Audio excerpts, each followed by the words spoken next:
وہ سوے لالا زار پھرتے ہیں، تیرے دن اے بہار پھرتے ہیں، جو تیرے در سے یار پھرتے ہیں، در بدر یوں ہی خوار پھرتے ہیں۔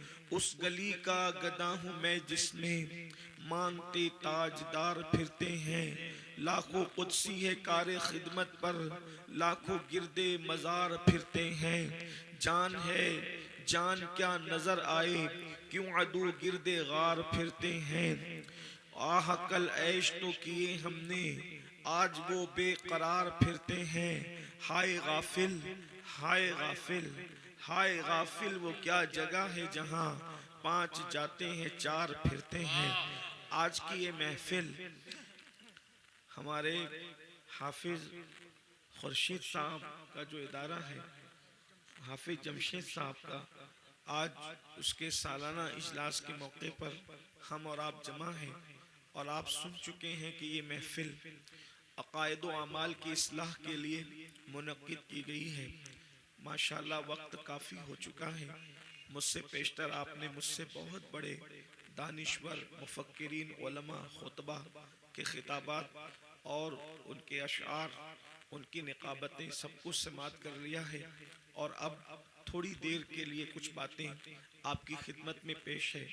جن آیات کی تلاوت کی گئی، اللہ تبارک و تعالیٰ اس کے متعلق مجھے حق کہنے اور آپ سب کو حق سن کر اس پر عمل کرنے اور اسے عام کرنے کی توفیق عطا فرمائے۔ ایک بات اچھی طرح سے ہم سب کو معلوم ہونا چاہیے کہ ہمارا بنیادی عقیدہ یہ ہے کہ مرنے کے بعد ہمیں اٹھایا جائے گا، اور جو ہماری روح ہے اس وقت ہمارے جسم میں، یہی روح ہوگی، اور جو جسم ہمارا ہے یہی جسم ہوگا۔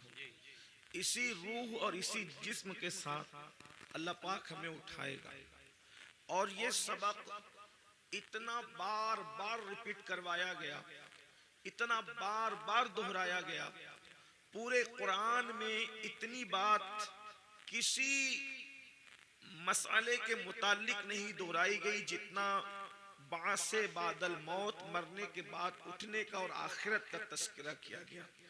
قرآن مقدس کا 70% حصہ اسی پر مشتمل ہے، آخرت پر، مرنے کے بعد اٹھائے جانے پر، حساب پر، جزا و سزا پر، جنت و جہنم پر، تاکہ ہمارا عقیدہ مضبوط ہو۔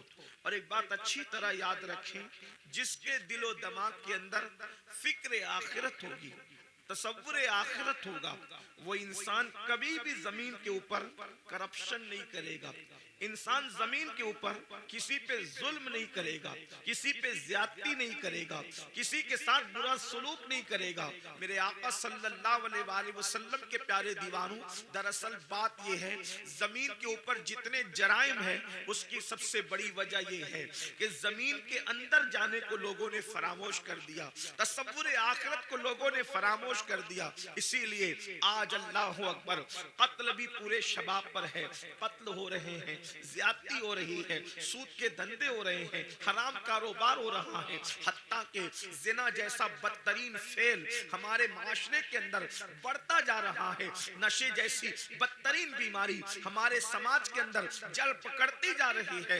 اصلاح معاشرہ کے حوالے سے جتنے جلسے بڑھتے جا رہے ہیں، جرائم اس سے زیادہ بڑھتے جا رہے ہیں، نماز پر جتنی گفتگو ہو رہی ہے اتنے بے نمازیوں کی تعداد بڑھتی جا رہی ہے، نگاہوں کے تقدس پر جتنی گفتگو ہو رہی ہے اتنی ہی نگاہیں آوارہ ہوتی جا رہی ہے، رزق حلال پر جتنی باتیں ہو رہی ہے حرام لوگ اتنا ہی زیادہ کھاتے جا رہے ہیں۔ اس کی وجہ کیا ہے؟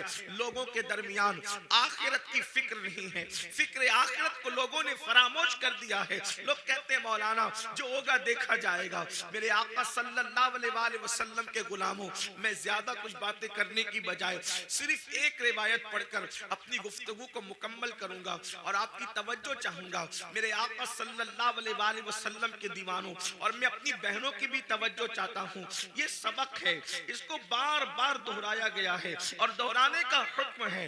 آپ نے کبھی کسی میت کو مٹی دی ہوگی تو مٹی دیتے وقت جو مسنون دعا ہمارے یہاں آیت کریمہ کو بطور دعا پڑھا جاتا ہے، میں نے ان آیات کی تلاوت کی ہے.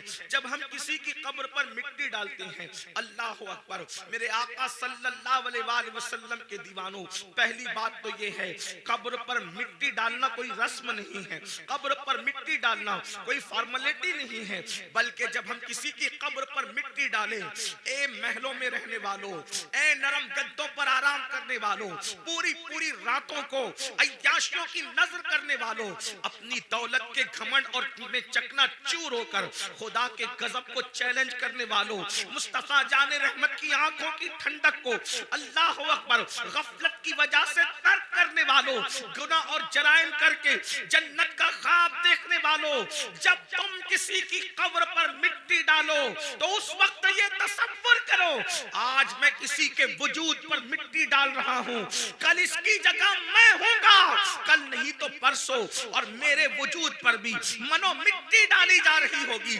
ذرا تصور تو کریں، جس کے وجود پر آپ مٹی ڈالتے ہیں حالانکہ وہ مسنون ہے، اس مومن کا حق ہے، لیکن کبھی ہمارے وجود پر بھی تو مٹی ہوگی.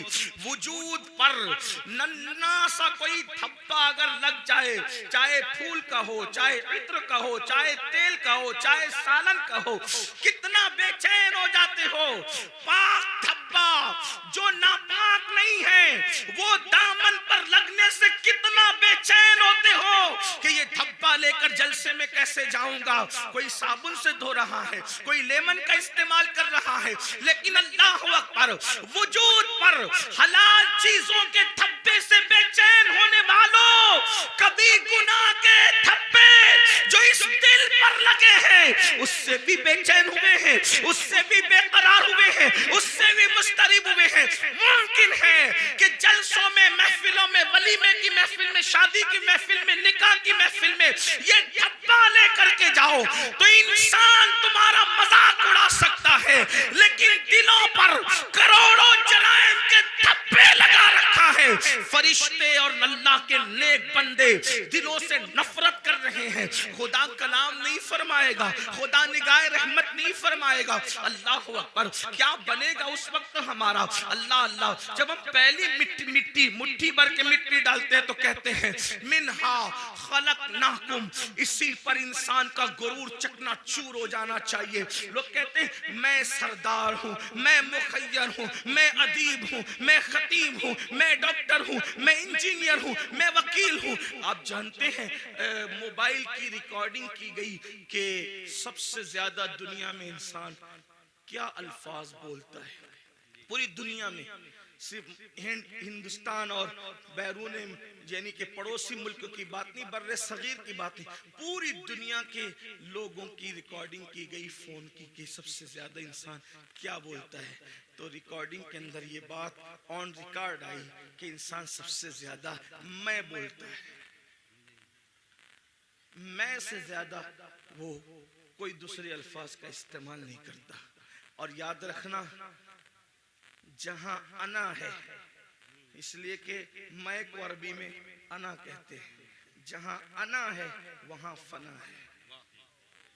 جب تک انسان میں میں ہے، اگر وہ تہجد بھی پڑھے تو اللہ کی معرفت نصیب نہیں ہوتی.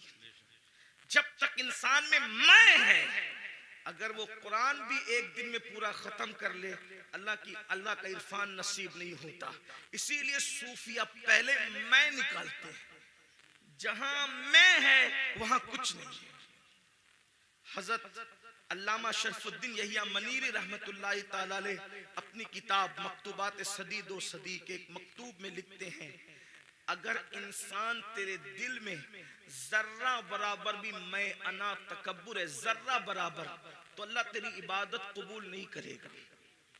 عبادت کی قبولیت کے لیے میں کا ختم ہونا ضروری ہے، اس لیے کہ سب کو شیطان نے تباہ کیا اور شیطان کو جس نے تباہ کیا یہ اس کی میں ہے۔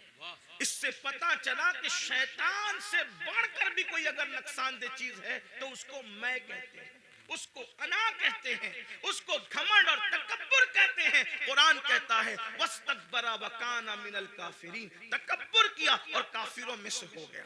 مسلمانوں، اس لیے صرف عبادت پر توجہ نہ ہو، بلکہ جو عبادت غرور پیدا کر دے، گھمنڈ پیدا کر دے، اس سے اللہ کی پناہ نہ ہو۔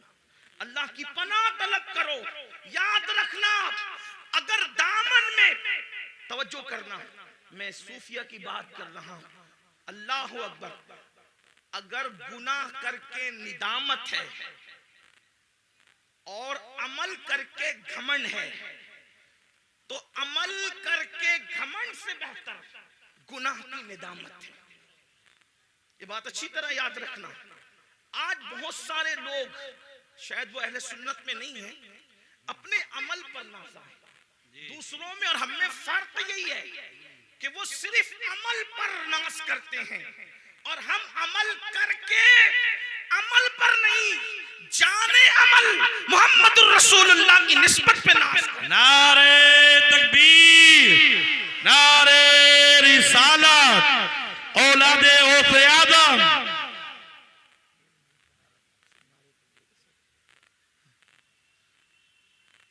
تو علامہ شرف الدین یحییٰ منیری فرماتے ہیں کہ جب تک ذرہ برابر تکبر بھی دل میں موجود ہے عبادت قبول نہیں ہوگی۔ اور اب وہ تکبر کی ڈیفینیشن کہ تکبر ہے یا نہیں، اس کی پہچان بیان کرتے ہیں۔ آپ بھی ڈوبیں اپنے اندر، میں بھی ڈوبوں اپنے اندر، اس لیے کہ خطاب، میری اکثر عادت ہے پہلی بات تو خطاب نہیں کرتا اور گفتگو کرتا ہوں تو ہمارے بزرگوں نے ہمیں بتایا کہ لوگوں کو مخاطب کرنے سے پہلے اپنے آپ کو مخاطب کرو، اس لیے کہ آپ سے زیادہ ضرورت اصلاح کی ہمیں ہے، مجھے ہے۔ اللہ اکبر۔ تو علامہ منیری فرماتے ہیں کہ کیا کہتے ہیں کہ تکبر ذرہ برابر ہے، تیری عبادت تجھے فائدہ نہ دے گی، تیری عبادت قبول نہ ہوگی۔ اب تکبر اور گھمنڈ کی جو ہے وہ نشانی بیان فرماتے ہیں کہ ایک انسان پوری دنیا کے انسانوں سے اپنے آپ کو حقیر سمجھ رہا ہے کہ میں سب سے حقیر ہوں، سب سے ذلیل ہوں، واقعی کہہ نہیں رہا ہے، سمجھ رہا ہے،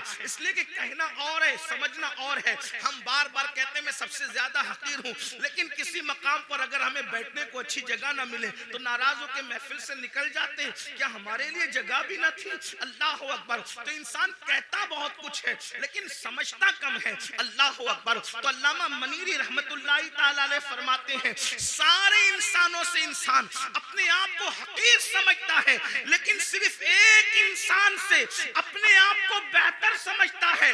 سب سے حقیر سمجھ کر ایک سے اپنے آپ کو بہتر سمجھا، مطلب ابھی بھی اس کے اندر گھمنڈ اور تکبر باقی ہے، اور جس میں تکبر باقی ہے اللہ اس کے عمل کو اس کے منہ پہ مارے گا، اللہ اس کے عمل کو قبول نہیں فرمائے گا۔ اپنے من میں ڈوب کر پا جا سراغ زندگی، تو اگر میرا نہیں بنتا نہ بن، اپنا تو بن۔ تو پہلی مٹھی بھر کر جب ہم کسی قبر پر مٹی ڈالتے ہیں تو کہتے ہیں منہا خلقناکم، اس کا مطلب کیا ہے؟ گھمنڈ والو، تکبر والو، چاہے حسن کا ہو، چاہے علم کا ہو، چاہے دولت کا ہو، چاہے نسب کا ہو، چاہے تقویٰ پرہیزگاری کا ہو، قرآن کہہ رہا ہے اسی مٹی سے تمہیں پیدا کیا گیا ہے۔ منہا خلقناکم، اسی مٹی سے پیدا کیا گیا، تمہیں تخلیق کیا گیا مٹی سے۔ جس انسان کو مٹی سے بنایا گیا ہو اس انسان کو گھمنڈ کیسے زیب دیتا ہے؟ اس انسان کو تکبر کیسے زیب دیتا ہے؟ پھر اس کے بعد ہم دوسری مٹی بھر کر کے ڈالتے کہتے ہیں وَفِيهَا نُعِيدُكُمْ، اسی میں ملا دیے جاؤ۔ اٹھایا مٹی سے ملائیں گے مٹی، اور پھر وَمِنْهَا نُخْرِجُكُمْ تَارَةً أُخْرَى، تیسری مٹھی بھر کر جب ہم مٹی ڈالتے ہیں تو کہتے ہیں، آیت کریمہ کو بطور دعا پڑھتے ہیں، اور پھر اسی مٹی سے تمہیں اٹھایا جائے گا۔ اب آج میری گفتگو کا جو عنوان ہے ہم کیسے اٹھیں گے، یہ اس پر آپ کی توجہ۔ جانا تو سب نے قبر میں، ہر آدمی اپنے اپنے عمل کے مطابق جائے گا، جو جیسے جائے گا تیسے جائے گا۔ اٹھیں گے کیسے؟ تو ایک حدیث پاک بڑی طویل ہے۔